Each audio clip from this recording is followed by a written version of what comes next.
Assalamualaikum, marhaba, ahalan from Saudi at kahit anong bati pa yan mga kabsat. Hello, hello! And for today's video mga kabsat ay gagawa nga pala ako ng kibbe, kubba. Ewan ko ba mga kabsat, basta kubba nga pala ang tawag dyan mga kabsat. Yung priniprito mga kabsat.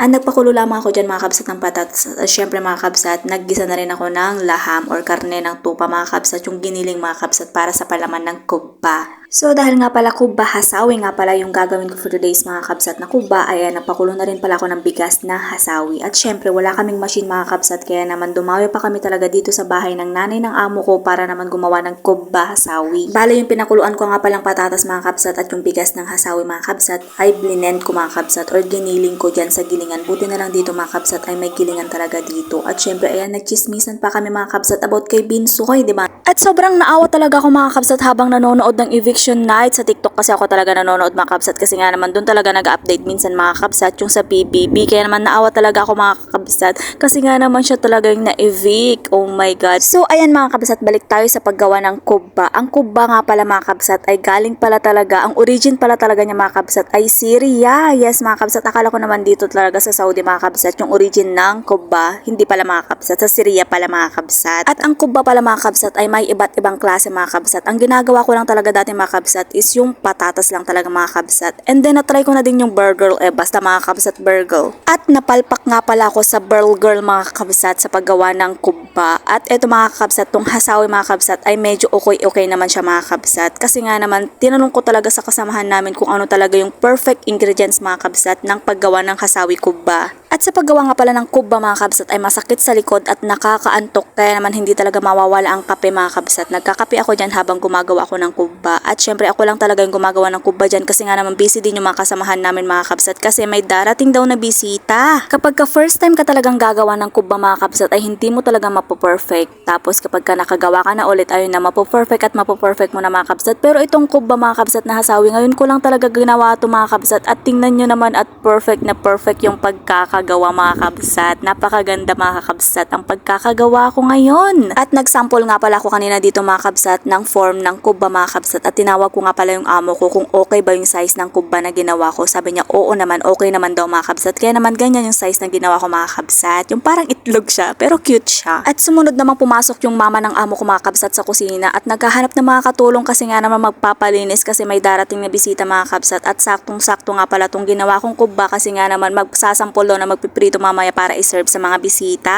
At syempre gandang-ganda talaga ako sa ginawa kong to mga kabsat, tong kubba hasawi na to mga kabsat. Syempre akong gumawa mga kabsat, di syempre gandang-ganda talaga ako mga kabsat. At bali 50 pieces mahigit lamang yung ginawa ko mga kabsat. Hindi ko na pala dinamihan mga kabsat kasi nga naman sabi ko sa amo ko itatry ko lang munang gawin kung maganda siya. Or kung magiging maganda ba yung outcome niya. Outcome! English yun mga kabsat. O diba mga kabsat? At napakaganda naman talaga mga kabsat. Ayan, habang busy din ako mga kabsat nagagawa ng kubba, busy din mga kabsat yung kasama ko. Ayan, nagagawa siya ng cinnamon bites mga kabsat para sa bisita rin. At pagkatapos ko palang gumawa ng kubba mga kabsat ay freezer ko muna mga kabsat. And then nung parating na yung bisita mga kabsat ay nagprito na yung kasama ko mga kabsat. Ako lang yung taga-video mga kabsat kasi nga naman natatakot akong matalisikan mga kabsat ng mantika kasi nga naman nakakatakot talagang magprito ng kubak. Kasi nga naman pumuputok talaga siya minsan. So that's it for today's video mga kabsat.